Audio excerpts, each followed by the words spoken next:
soo dhawaada akhyaarta Daysane Sports waxaan joognaa xarunta BBC-da maanta saaxiibkay Daysane kulamo badan baa dhacay oo Premiership-ka ah isaga iyo Khadar Dirir ayaa ahaa daadihiyaasha dadka Soomaaliyeed meel jooganba way ka dhageysanayeen galtooyada geeska Afrika. Daysane maanta 5 kulan baa dhacay oo waaweyn oo ah Premiership-ka maxaynu aragnay maxay isbedelay ku soo dhaw bidaan aad u mahadsan tahay horta kulamada dhacay kulamo oo aad u muhiimsanaa jiray oo sida City iyo Villa kala wada ciyaarayay iyo Arsenal iyo Crystal Palace oo indhaha lagu hayay Arsenal hoggaankiisii dheeraysatay sida caadigeed hal ibray ku badisay City-na rajo waxay leedahay inay badisay Arsenal ay ku soo dhawaato laakiin uma suurtagelin oo Villa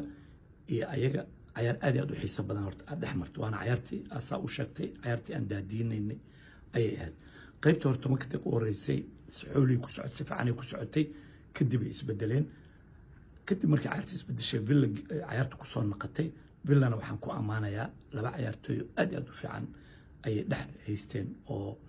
Kamara iyo ciyaaryahanka kale Onana oo Belgiumeyska nin dheer xoog leh kaasoo maanta 100% difaacay naqdana ciyaaryahanka ugu fiicnay maanta ciyaartii dhacday kooxda hal iyo eber kubad aad u fiican oo koona ka timid ayaa waxaa loo dhigay ciyaaryahanka uga dheelayay numberka 2 Matthew Cash kaasoo lugta midigta ku qaatay bidixdan ku raacsiyo gool u fiican ka dhaliyay kooxdii City qaybta markii la isku yimid City ciyaartooy badan ay bedeshay marmuushay keentay waxay keentay Doku keentay Nico Gonzalez ay keentay Shirki oo Faransiis ay keentay wax walba ay keentay suurtagal u noqoysa inay gasho inta badan waxaa ka difaacay ciyaaryahankan oo Belgiumka oo Onana gool badan oo ku gameen madaxa uga dhacay maanta waxaan ka dhaxgalay ninka man of the match ku sifoobi gaar asiga qaataba City hal gool ay dhalisay marmuush oo kubad fiican u soo dhigay halan oo ku dhaawacmay hasiyeeshee waa laga diiday City-na runtii inta badan gool toogashada xataa ayaga badnaay kubad haysashada ayaga badnaay laakiin waxa u suurtagal weysay in ay gool ay dhaliyaan mid kale City ay xogaa ku liidata aan ku dhaliilayeen waxay ahayd kubadda markii ay haystaan way ku ciyaarayaan laakiin markii laga qaato si degdeg uma soo ceshanay oo waxa loo yaqaan pressing-ka waxa la rabaa kooxda inay dhaqso ugu soo celisto u diiday inay dhaqaaqdo laakiin Villa kubadda markay qabsato Villana way ciyaaraysay way socotay taasa marka xogaa waxa u maraysaa in City ay ka dhiman tahay taas laakiin sidoo kale kubad dhiibidoodii dheelidoodii aad u fiican tahay oo waxay Villa gurigooda joogtay waxay ku khasabtay inay xarqin 18 galaan ay gudaha lixda ay wax ka difaacaan pressure taasna u suurtagal weysay inay gool ay dhaliyaan u suurtagal weysay marka aan ma qabo City sidii ay muuqato ma qabo horyaal inay qaadayso laakiin si aan ka dhaxgalay Daysane wad mahadsanta saaxiibe inuu naqaanaa ciyaareen badan bad ku jirtay marka kor u socoto kooxdana waxay soo dhacdaa City in badan bay haysatay laakiin in la oran karaa City waxa muddo inay ka duushay maxaa la oran shimbirti inuu qalbo wuxuu la harayaan taas bidaan waxa ku kasi kartaa xilligii hore qof walba City uu ka hadli jiray Pep Guardiola حتى ما بلغ حد لو أرسنال ليفربول يا لغا عن نقده أيوة باللوبه بيب جوارديولا إنه وده كان جو إنه مقيم لما بقوا تاسو حكوا تسيسا وصل وين وكيمت سيتي runtiina dhalinyaro fiican ayuu soo dhisay oo xataa ciyaaryahankii Savini Brazilian ka ana waxaan qabaa sidoo hore inuu ka fiican yahay inkastoo maanta ciyaaryahanka Matthew Cash dhinaciisa uu joogay oo uu diiday haddana kubaduu karoosay laakiin dhibaatada haysto waxay ahayd uu iska ridayo kubadda waxaa la rabaa marka geeska dhisho kubadda qabsatid aragti qof inaa u dhibto inaa ogaatid meesha uu joogo laakiin hadday naqato iskaga rid kubadda meesha rtay aadaysaa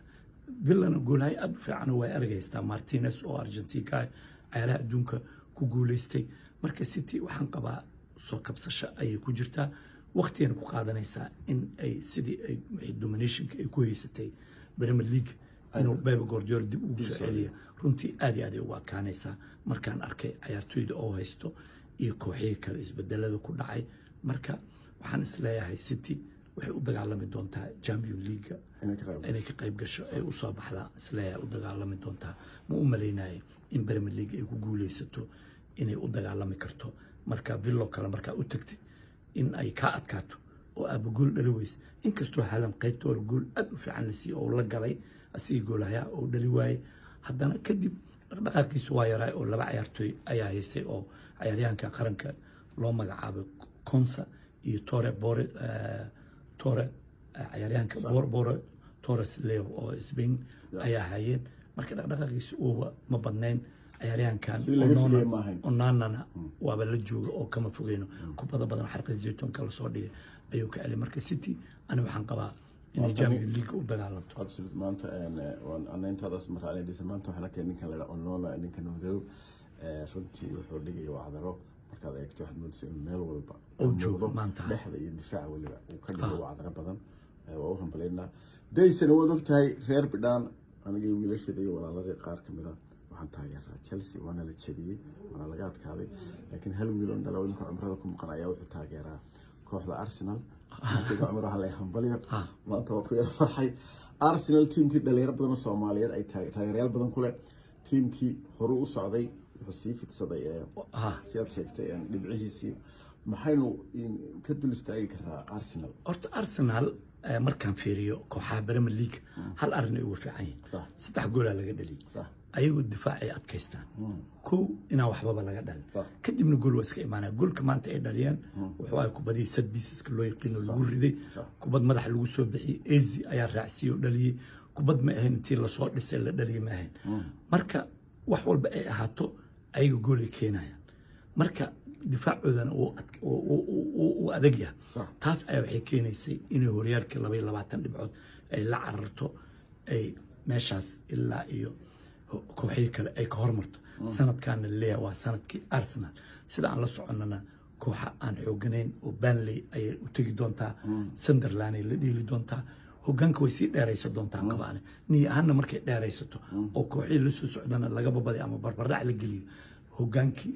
niyad ayaga naftooda waxay isbidayaan inay sanadkan sanadkooda yihiin oo xataa kooxweyn hadday ka hortimaado inay ka adkaanaan dhan walbana runtii waxaan qabnaa inay iska soo dhiseen oo Odegaard maqan Ezi inuu hadda gool dhalinayo oo Odegaard inaan la tabin marka ay hadda teamka saad sheegtay runtaa inuu imika team isku dhameystiran oo is haysta inuu niyahanna inay isgeliyeen inay horyaal rabaan inay qaadaan ay u egyihiin taasna waxaa keenayso ninka Arteta ani waxaan ku amaanayaa inuu kooga hore difaaca dhistay difaacaas oo dhistay ayaa waxay keenaysaa in haddii wax laga dhali waayo inuu wax dhashto haddii wax dhali waayana inuu ku baxo eberka xataa uu ku baxo marka taas ayaa waxay keenaysaa in uu ninkan sanadkan noqdo kooxaha horyaalka sida aan la socono weli ma hubnay laakiin isaga ayaa hadda u cadcad sababtoo difaac ahaan markii la dhaho iyo dhex iyo weerar runtii aad u haystaa inkastoo weerarkiisa aysan ahayn weerar isdaba joogo kooxa 4 gool iyo 5 gool ka dhaliya aysan ahayn haddana guushii way gaarayaan oo usbuuci hore Fulham ayay waxay uga adkaadeen hal ebery uga adkaadeen hadda kooxdii kale oo Crystal Palace koox sahlan maaha koox Liverpool ka adkaatay way ayagana hal ebery uga adkaadeen marka adib dhan is leedahay sanadkan waa sanadkii Arsenal sanadkan waxaan u maleynayaa sidaad Dayson sheegtay marka runta laga hadlo adoo khabiirkeennii kubadda cagta ah sida aad sheegtay koox uga dhow ma jirto Dayson way waxaan eegaynaa sidaad sheegtay marka kooxda complete tahay xitaa hadduu ciyaartoy ka maqan yahay haddana aan ciyaarti isbedelaynin waxaa ku tusaa kooxdaas inay tahay koox cagaheeda ku istaagtay way kooxa weyn aragnay waxaa laga yaabaa in laba ciyaartoy ku tiirsan yihiin hadduu mid wax noqdo kooxda dhan ay khalkhal ku dhaco Dayson Sports aad baan kugu mahad celinayaa halkan kala socdo mar walba ciyaaraha Premiershipka iyo ciyaaraha kale caalamka Dayson intaan ka bixin hawada iyo asxaabteena waxaan u sheegnaa ciyaarta Del Clasico waba dhamaad Soomaha taasi goor Spain Barcelona labada la isku hayo waxay ahayd sida la isku hadalay Yamil iyo Mbembe waxa la yiri 8 mar ay kulmeen 7 kamid ah waxa badiyay Yamil laba kamid ah qaranka uga badiyay maanta waxa badiyay Mbembe badiyay marka uu ku soo dhawaanaya iyo labada ciyaartooy Ingiriiska ah ayagana Rashford iyo Bellingham la isku haystay Bellingham gool u dhaliyay goolkii labaad u dhaliyay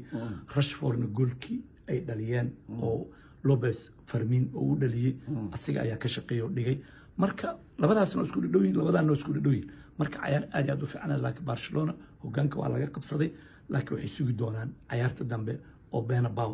hadda Bernabeu ka dhacday ciyaarta dambe oo ka dhici doonto Barcelona ayay sugi doonaan taasina waxay El Clasico aad ba mahadsantihiin